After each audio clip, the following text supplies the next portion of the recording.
시편 119편 137절에서 144절까지 137절에 여호와여 주는 의로우시고 주의 판단은 정직하시니이다.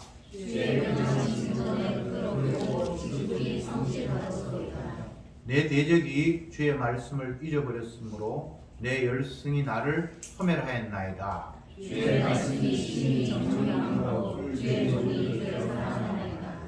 내가 미천하여 멸시를 당하나 주의 법도를 잊지 아니하였나이다. 주의 의는 영원하며 주의 법은 진리로소이다.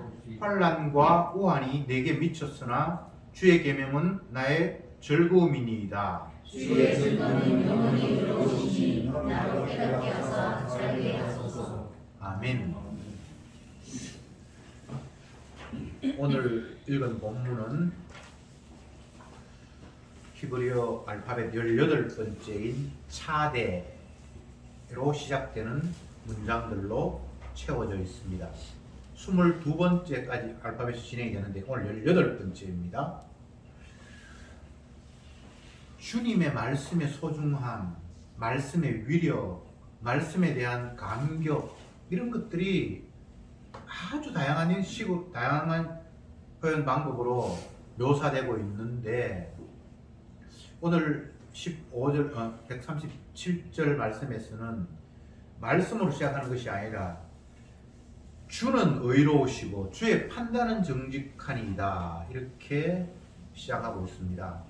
대부분 주의 말씀이 어떻고 말씀이 어떻다라고 했는데 오늘은 주의 의로우심, 주의 판단을 노래하고 있습니다. 물론 그 주가 말씀하신 주죠. 언약하신 주니까 뭐 다른 분은 아닌데 어쨌든 말씀을 이야기하다가 그냥 주님 자체를 이야기하고 있음이 독특하다. 그분은 의로우시고 정직하다. 주가 의로우시고 또 정직하기 때문에 그분의 말씀이 정직하고 의로운 건 지극히 당연하니까요. 말씀과 주를 뭐 바꾸어도 하나도 문장이 어색하지 않겠죠. 신약에서는 예수님을 말씀이 육신으로 하셨다 이렇게 얘기했으니까요. 예수님 자신이 말씀이다라고 이야기를 하셨으니까요. 네, 그런 관점에서 이해를 하시면 쉬울 것 같습니다. 그런데 137절과 138절이 같은 말씀을 두 번 반복하고 있습니다. 137절에는 주가 의로우시고 주의 판단이 정직하다고 되어 있으면 138절에는 주의 명하신 증거가 의롭고 또 그것이 지극히 성실하다 이렇게 말하고 있습니다. 의롭다, 정직하다, 성실하다.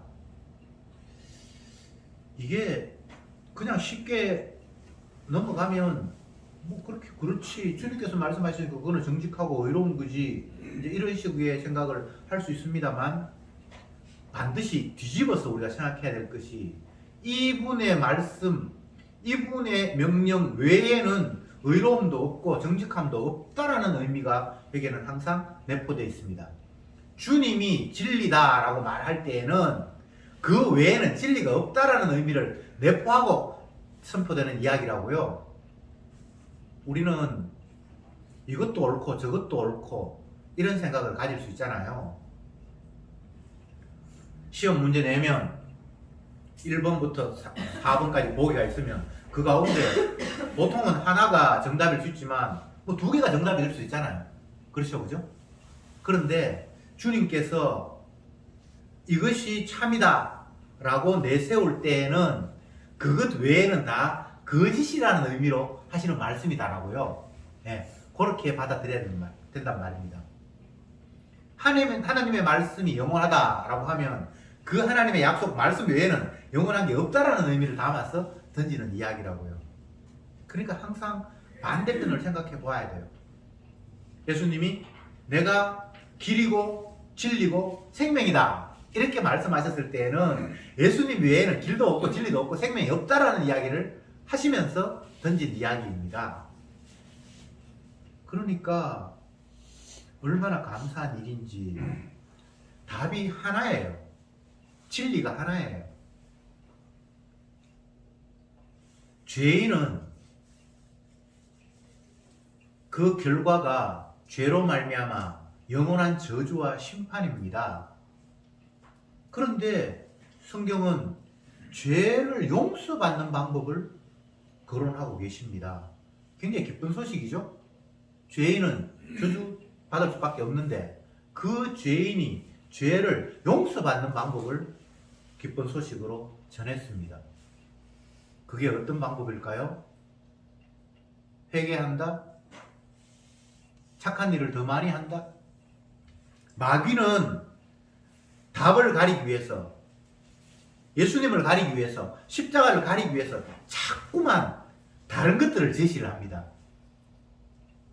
그런데 주의 영은 오로지 답 하나, 십자가만을 계속해서 우리에게 알려주십니다. 사단이라는 그 히브리어는 대적자다라고 제가 앞 시간에 말씀을 드렸죠. 사단, 더 정확하게 표현하면 사탄입니다. 사탄. 예. 사탄이 정확한 표현이에요.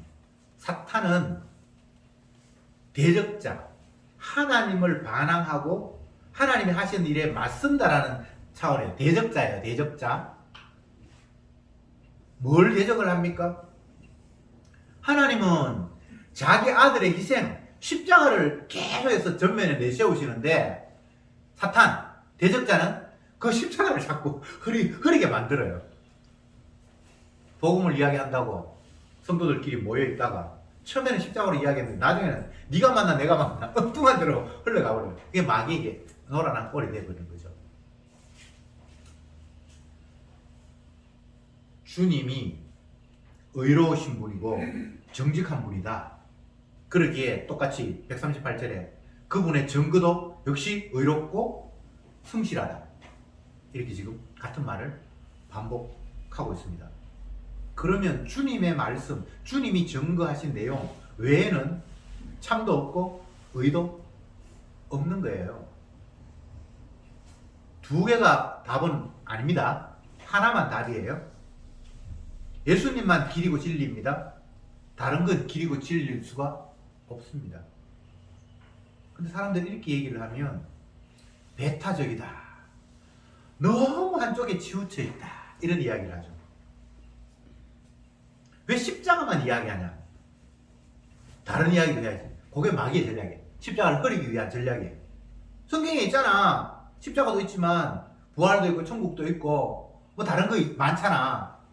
그게 대적자의 전략이에요. 그래서 사도 바울은 십자가에 신 주님을 사랑하지 않는 자는 저주를 받는다. 이렇게 얘기를 해버렸어요. 주님을 사랑하지 않는 자는 그 십자가에 신 주님한테 집중하지 않으면 그건 다 저주다. 이렇게 얘기를 합니다. 그럼 마귀가 뭐라고 또 이야기합니까? 그건 아니야. 십자가를 부정하면 저주를 받지만 굳이 십자가를 사랑해야 되나? 그것만 사랑해야 되는 건 아니잖아. 십자가도 사랑해야 되고 교회도 사랑해야 되고 목사님도 사랑해야 되고 자꾸만 십자가를 두고 옆에 엉뚱한 것들을 배치함으로 말미암아 하나에 집중하지 못하게끔 분산시키는 그런 역할, 그게 마귀의 역할이에요. 그래서 바울은 나는 십자가 외에는 너희들이 아무것도 모르기를 원한다. 십자가 외에는 진리가 없다. 그렇게 계속해서 하나를 콕 찍어서 이야기하고 있는 거예요. 이 119번에서는 그것을 주의 약속, 주의 증거, 주님의 뜻, 법도, 이걸 신약으로 이야기하면 다 십자가예요. 계속 그쪽에만 집중하고 있습니다. 시편 119편이 8절씩 끊어서 22절. 그러니까 끝이 얼마입니까? 176절. 계속해서 십자가를 향해서 화살을 쏘고 있어요. 정말 지독하죠. 왜? 십자가에 영이 임했기 때문에, 성신이 임했기 때문에 계속해서 그쪽으로만 달려가는 거예요. 왜? 그것 외에는 의의가 없기 때문에, 그거 외에는 참이 아니기 때문입니다. 139절에 내 대적이 주의 말씀을 잊어버렸으므로 내 열성이 나를 소멸하였나이다. 이 대적이 나오죠. 이 대적이 사탄이에요. 사탄, 대적자. 대적이 주의 말씀을 잊어버렸다, 이렇게 되죠. 잊어버렸다라는 말은 뭐 그가 기억을 안 한다는 의미가 아니라 잊어버리게 한다는 거예요. 자꾸만 흐리게 만든다는 거예요. 십자가를 다른 걸로 막 배치를 해가지고 눈을 돌리게 만든다는 거예요. 갈라디아 3장 1절, 갈라디아 사람들은 십자가가 너희 눈에 밝히 보이거든. 누가 너희를 깨드냐? 성령은 십자가가 밝히 보이게 하고, 대적, 사단은 눈을 돌려서 다른 거에 자꾸 관심을 가지게 하고. 오늘날 교회의 모습을 보면 십자가를 가리는 가장 큰 흐름이 교회, 눈에 보이는 인간들의 모임.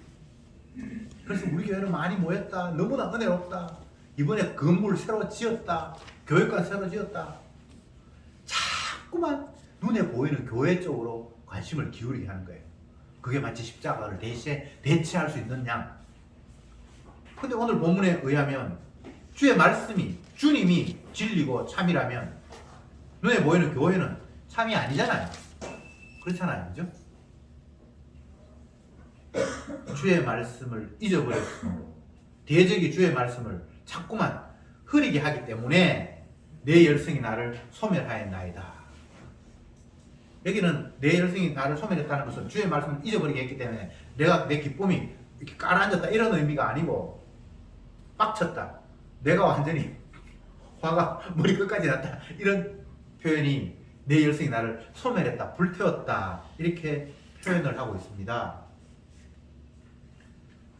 이 사람은 주의 영을 받아서 온통 십자가만 보이는데 마귀가 그걸 가리려고 하니까 너무나 화가 나서 내가 막 견딜 수 없는 그런 상태를, 내 열성이 나를 소멸했다, 이렇게 이야기합니다. 정반대의 개념이죠, 그죠? 마귀는 복음을 잊어버리게 하고, 성도는 그 복음 때문에 모든 것이 있는데 그걸 흐리게 하니까 너무나 화가 나서 막 견딜 수 없는 그런 상황. 사람들은 자기 자신을 무시하고 외면하면 화를 못 참습니다. 네가 나를 무시해? 네가 나를 개무시해?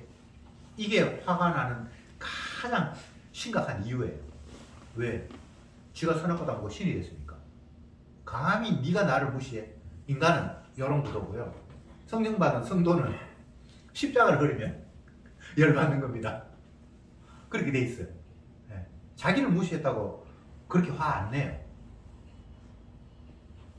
여러분도 스스로 한번 생각해 보세요. 아, 나는 십자가를 무시하는 그런 이야기 들으니까 정말 화가 나는지, 아니면 나를 무시하는 것 때문에 내가 화가 나는지 한번 생각해 보세요. 대부분의 경우는 나를 무시하면 화가 나요. 그런데 그 나의 속에는 나를 잘 포장을 해서 나는 십자가도 이야기하고 복음도 알고 하나님을 사랑하는 나인데 나를 무시해. 그래서 너는 대적자야, 마귀야, 이렇게 결론이 맺어지는 거예요. 나를 무시하는 것은 마귀가 아니에요. 성령도 나를 짓밟아요. 우리를 자꾸만 죄인으로 만들잖아요. 그리고 나를 부정하게 만들잖아요. 부정하잖아요. 너 자신을 부인하라 그러잖아요. 그게 성령의 역사거든요. 나를 멸시한다, 나를 무시한다, 그거 은혜로 받아들이시기 바랍니다. 내가 나를 못 무너뜨리니까 자식이 나를 무너뜨리고 심지어는 손자가 나를 개무시하고, 이게 은혜예요. 네. 얼마나 감사한 일입니까? 나는 죽었다 깨어나도 나를 무시 못하는데 내가 사랑하는 그 대상을 통해서 나를 너 아무것도 아니야 라고 짓밟아 주니까 이거 성령의 은혜입니다. 감사합니다, 감사합니다. 그렇게 절해야 돼요. 그를 대적자다, 사탄이다, 그렇게 규정하지 마세요. 바리새인들이 예수님을 향해서 분노하는 이유가 뭡니까? 자기가 무시당하는 거예요. 계속해서 자기는 민족의 지도자고 온 백성들에게 추앙받고 있는데 그의 말이나 그의 행동을 주님께서는 마귀의 자식이라고 공격을 하니까 이게 도저히 못 참는 거예요. 그래서 에이 죽어 하면서 예수님을 죽여버린 것이 십자가 사건입니다. 이게 하나님께서 의도하신 바죠. 네 속에 있는 마귀의 그 마음, 죄악들, 너를 매우 조종하고 있는 그 마귀의 정체가 어떤 것인가를 폭로하기 위해서 주님은 계속해서 인간들에게 무시하고 외면하고 짓밟아버리는 그런 역사를 일으키는 겁니다. 그게 성령의 역사예요. 오늘 본문으로 이야기하면 그게 말씀의 능력이에요. 그러니까 말씀을 대적하는 사람, 마귀, 대적자, 사탄을 향해서 성도는 화가 나서 견딜 수 없는 불타오를 만큼 견딜 수 없는 그런 상황을 139절에 이야기했습니다. 140절 내가 미천하여 멸시를 당하나 주의 복도를 잊지 아니하였나이다. 제가 방금 이야기했던 것들이 여기에 포함이 되어 있죠. 내가 멸시를 당하지만 나는 하나님의 말씀은 결코 잊을 수 없다. 멸시당하는 게 쉽지는 않아요. 인정받는 게 좋죠. 물론 여기서 멸시당하는 게 두 가지가 있습니다. 하나는 말씀에 끌려가는데 사단이 나를 멸시하는 그런 경우가 있고, 또 한쪽은 그냥 내가 스스로 잘난 체하고 교만하니까 주님께서 너 그런 위치가 아니야 라고 나를 짓밟아버리는 경우도 있고, 뭐 여러 상황이 다 가능합니다. 어찌 되었건 멸시당하는 것은 쉬운 일이 아니고 고통스러운 일이지만 그럼에도 불구하고 주님의 법에서 멀어지지는 아니하였다. 이게 주님의 은혜죠. 말씀 때문에 멸시당하면, 말씀 때문에 고통받으면, 말씀을 떠나면 고통에서 해방될 수 있잖아요. 그렇죠, 그죠? 근데 그런 식으로 나는 움직일 수 없다는 겁니다. 얼마나 대단한가 하면 그 말씀은 오묘하다. 지난주 본문에 그런 표현이 나타나는데 놀랍다, 신비롭다 이런 표현을 쓰는데 그 오묘함, 신비함 속에는 내가 상상도 할 수 없는 그 무엇이 거기에 있다는 거잖아요.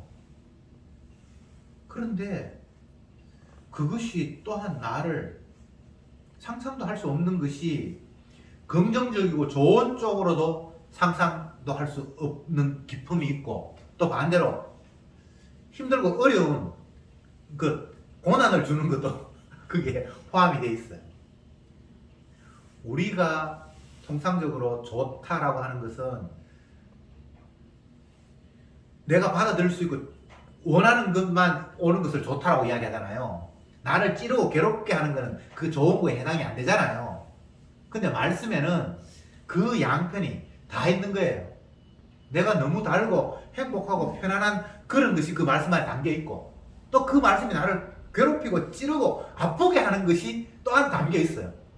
그래서 그게 참 오묘한 거예요. 예수님이 한없이 은혜로운 분이고 감사한 분인데 또 때로는 한없이 밉고 정말 그렇게 안 해줬으면 좋겠다는 생각이 있는데 주님께서는 그렇게 나에게 다가오시기도 해요. 그래서 이게 참 오묘한 거예요. 예수님을 기묘자라고 했는데, 사도 바울의 예를 들면 바울이 주의 영이 임해서 복음을 전하기 위해서 이곳저곳 밀려다니잖아요. 그렇게 해서 뭐 많은 어려움들과 고통이 있는데 그럼에도 불구하고 주의 능력이 그 어려움들을 뛰어넘는 그런 능력으로 함께 하시잖아요. 뭐 옥에 갇혔는데 뭐 옥문이 열린다든지 뭐 하여튼 여러 가지 일들이 주님이 나와 함께 하심의 모습이 힘으로, 능력으로, 이사야 4장으로 이야기하면, 이사야 4장에 보겠습니다만, 소년이라도 넘어지고 장대라도 자빠지되 여호와를 악망하는 자는 샘을 얻으리니 독수리의 날개치며 올라간 같을 것이요. 이런 것들이 복음 전하는 사도에게 나타났어요. 그래서 너무나 감사한 분이에요. 근데 어떨 때는 사단의 가시가, 찌르는 가시가 내게 다 있어. 그래서 이것 때문에 너무 고통스러워서 주님 앞에 간절히 3번을 기도했다고 돼 있잖아요. 그건 너무나 불편하고 힘드니까. 근데 주님이 그거 기도 들어주셨습니까? 안 들어주셨습니까? 안 들어주셨지. 이런 식의 양면이 주님 앞에 다 있는 거예요. 물론 더 깊은 은혜 안에 들어가면 그 가시마저도 은혜로 받아들여지만 육을 가진 인간에서는 그건 아픔이고 찌름이고 고통이죠. 이런 것처럼 주의 말씀은 참으로 신비한 거예요. 하나님의 일하심이 참으로 놀라운 거예요. 나에게 너무나 든든한 힘과 의지와 안락함과 행복함이 있는 그런 말씀이 있는가 하면 나를 찌르고 아프게 하고 정말 힘들게 하는 그런 말씀이 같이 있는 거예요. 140절 봅시다. 아까 봤는데 한번 들고 주의 말씀이 심히 정미하고 주의 종이 이를 사랑하나이다.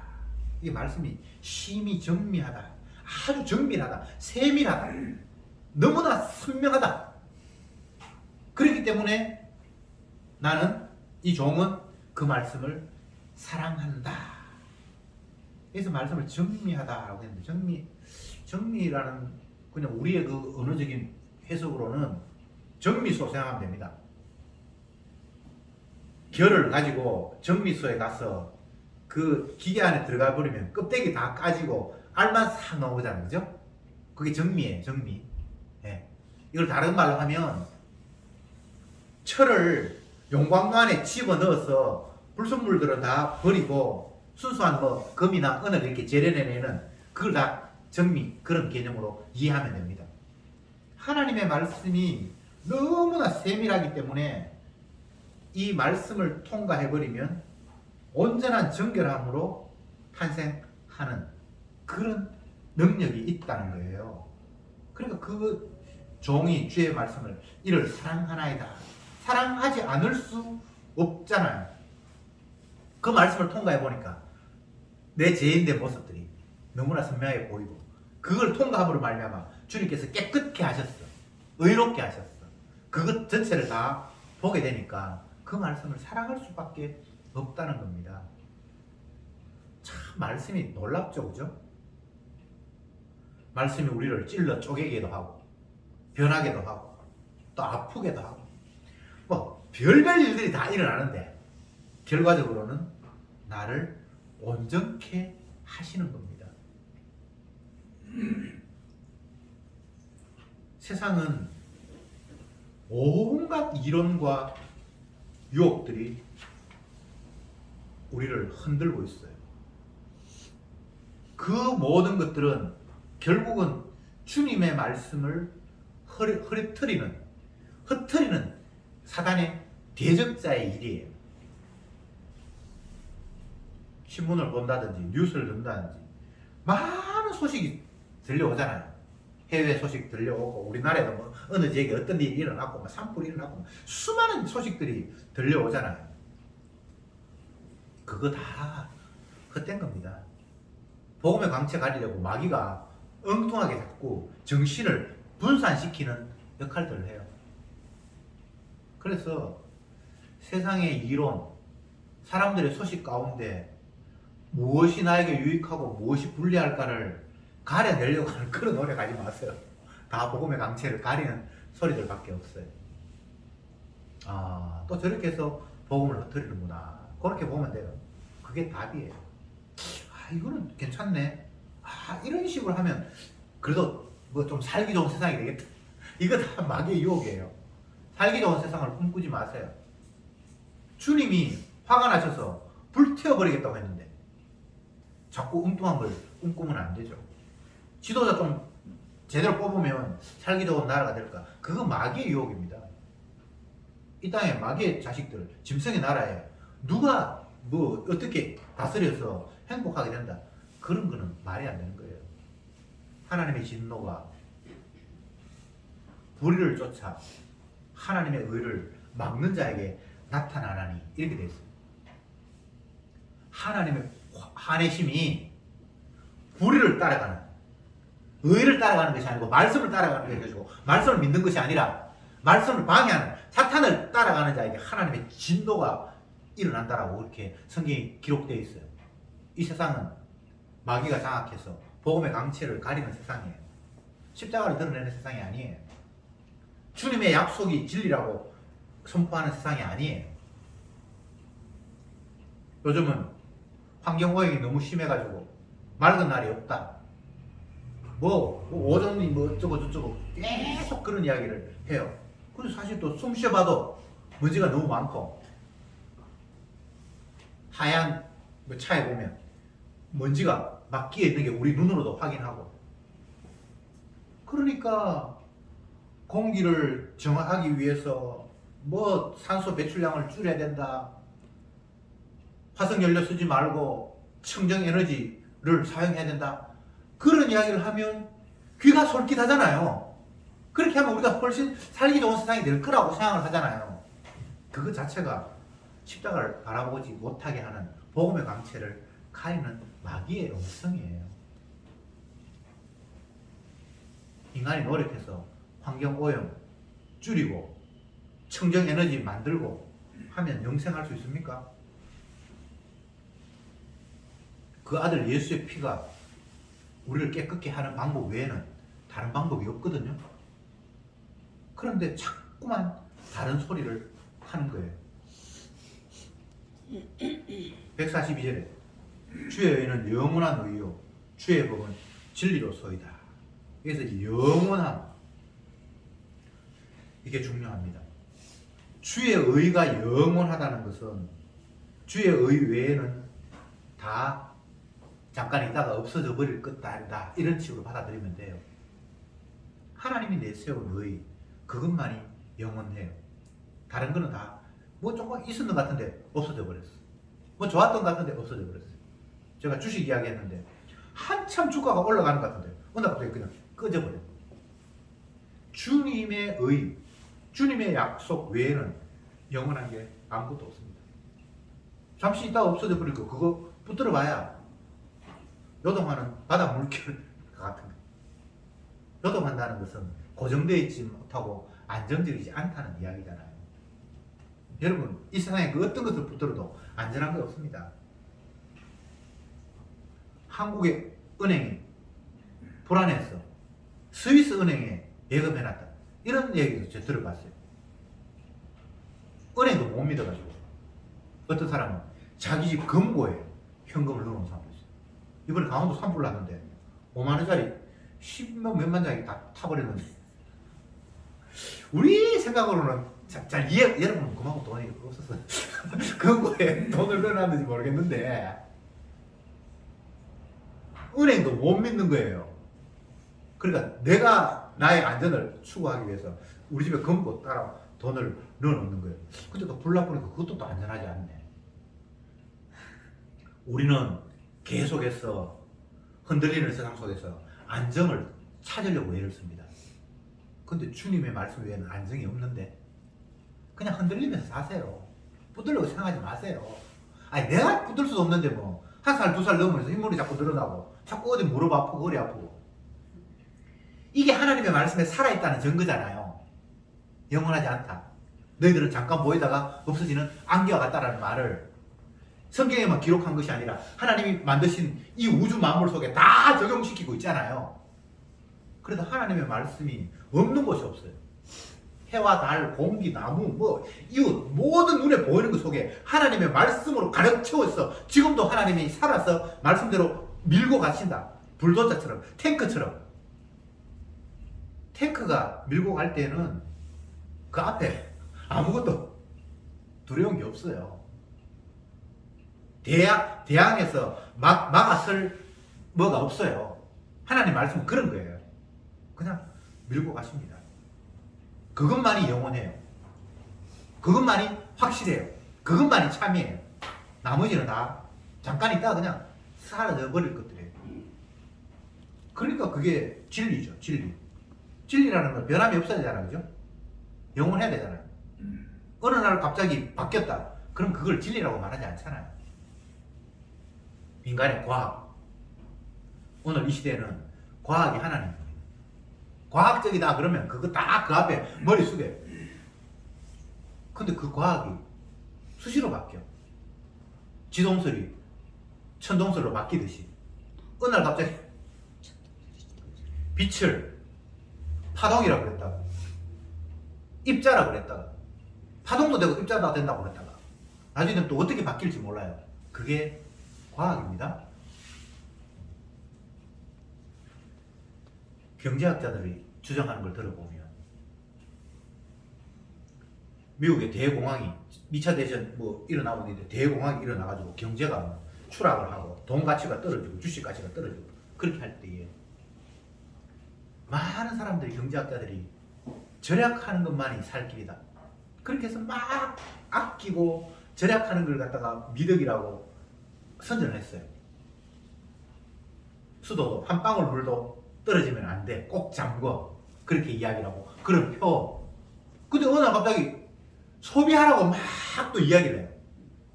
소비가 미덕이래요. 그래야만 경제가 활성화될 수 있대요. 앞에는 절약했다고 했는데 이제 또 소비하라 그래요.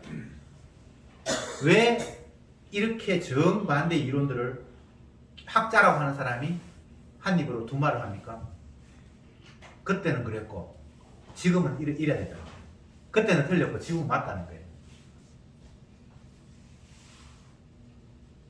그러면 그거를 진리라고 할 수 있습니까? 절약을 하는 게 진리입니까? 소비하는 게 진리입니까? 두 개 다 진리가 아니에요. 진리는 예수님의 말씀밖에 없어요. 143절에 환난과 우환이 네게 미쳤으나 주의 계명은 나의 즐거움입니다.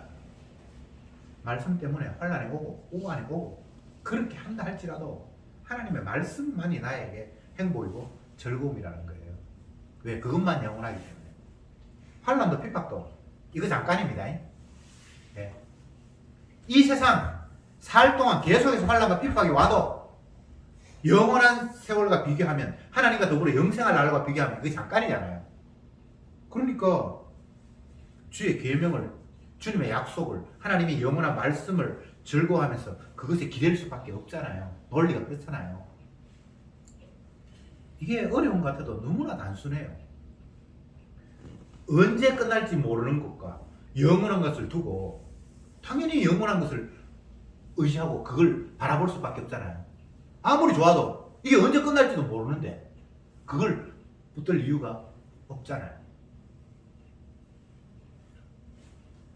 이 세상에서 직업을 갖는데 1년짜리 비정규직, 정년 보장되는 정규직 어느 걸 더 선호합니까? 이거는 물으나 마나예요. 1년 있다 끝나버려요.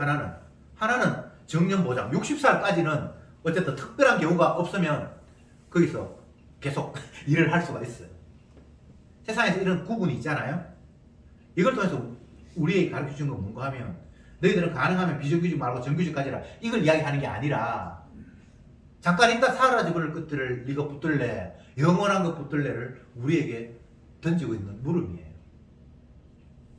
너무 당연하잖아요.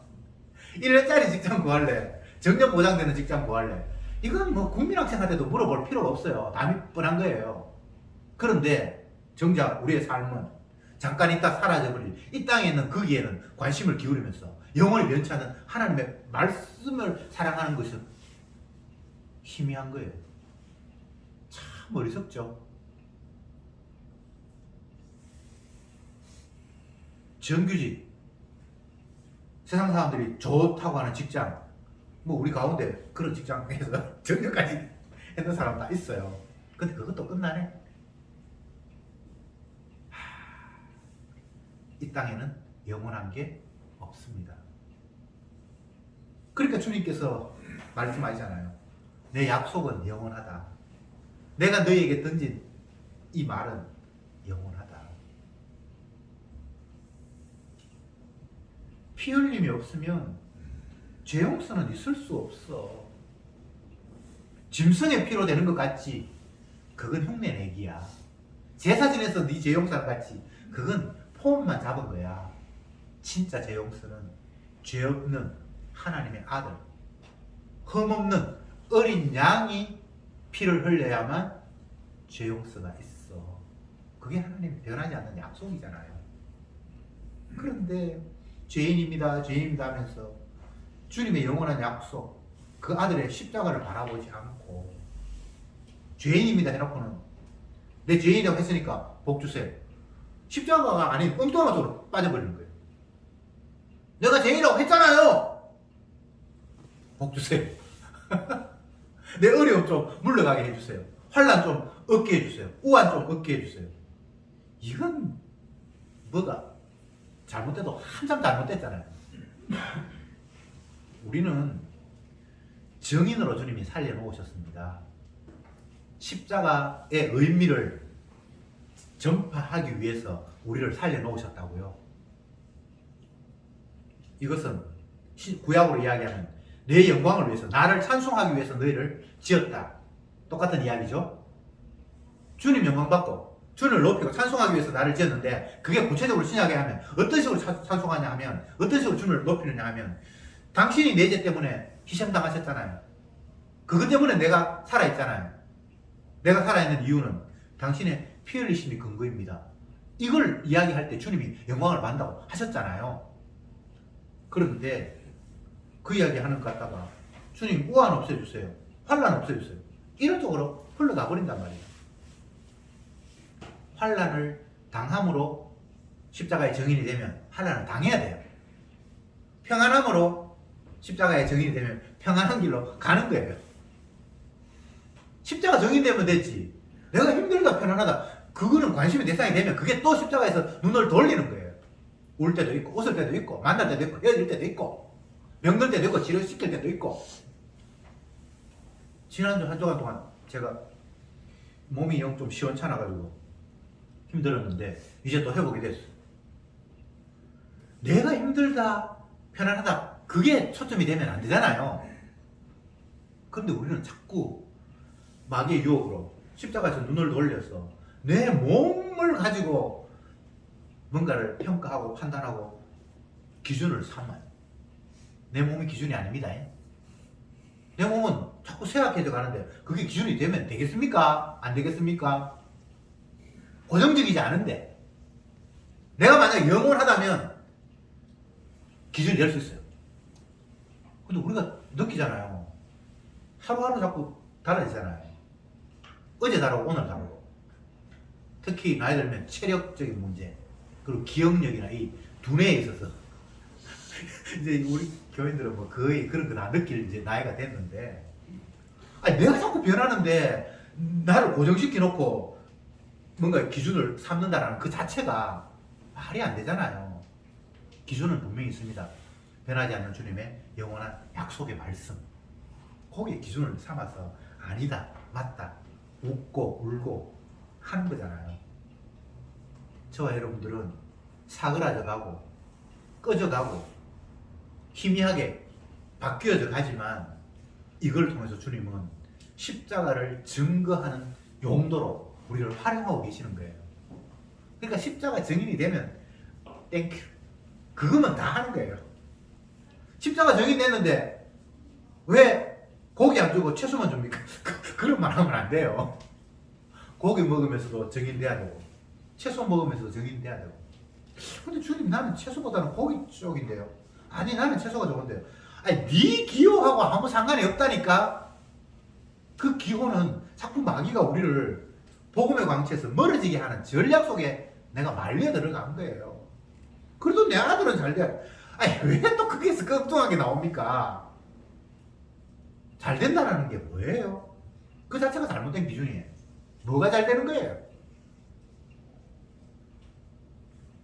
복음의 광채가 밝히 보이는 자리에 몰려가면 그건 잘 되는 거예요. 지 죄인인 줄 알고 주님의 피 용서가 아니면 안 된다는 쪽으로 고백이 되면 그건 은혜 안에 있는 거예요. 그가 감옥이든 아니면 뭐 사막이든 어디든 그 장소하고 상관이 없어요. 이스라엘 백성들을 주님께서 젖과 꿀이 흐르는 땅으로 인도한다라고 말씀하셨죠. 근데 이스라엘 백성들이 생각하는 젖과 꿀이 흐르는 땅이 가나안 땅에 들어가니까 있다 없다? 없어요. 우리가 생각할 때 젖과 꿀이 흐른다라고 그러면 정말 먹을 것도 모자라지 않고 삶에 있어서 아무 걱정이 없는 그런 상태를 머릿속에 그리잖아요. 적과 꿀이 흐른다 그러니까. 근데 그거 갔는데 흉년을 만났어. 남의 나라에 피신 가고 뭐 그런 일이 계속해서 벌어지거든요. 근데 적과 꿀이 흐른다는 것은 너희가 내 언약 안에 있으면 그 자체는 완성이다. 참 평안이다. 그런 의미예요. 말씀 안에 있으면 늦은 비와 이른 비를 주신다라고 약속하셨죠. 말씀 안에 있으면. 물론 구약은 그림자이니까 걱정 없다라는 그런 의미로 말씀을 하셨어요. 너희들은 평생 먹을 거 걱정하며 살아가잖아. 근데 너희들이 내 말씀에 순종하면 그런 게 신경 쓸 거 없어. 내가 다 알아서 먹일 거야.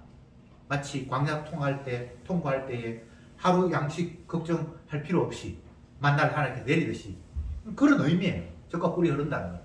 그런데 말씀에 순종하지 못하니까 기근이 오고 전쟁이 일어나고 전염병이 생기고 살기에 너무나 열악한 환경이 되어버리는 거예요. 신약시대의 성도에게 적과 꿀이 흐르는 삶은 십자가의 그늘 아래 있는 삶입니다. 그리스도 예수 안에 있는 자에게는 결코 정죄함이 없나니 그 상태가 적과 꿀이 흐르는 거예요. 환경이 이렇다 저렇다 아무 문제가 아닙니다. 예수 안에 있는데요. 그리스도 예수 안에 있는데 안에 있으면 사단이 우리를 뭐 어떻다 저떻다 라고 규정할 수 없는 상황이에요. 죄와 사망의 법이 적용되지 않는 의와 성령의 법이 작용하는 것이에요. 용서의 법이 작용하는 것이에요. 예수 안은 내가 잘났다 이야기가 아닙니다.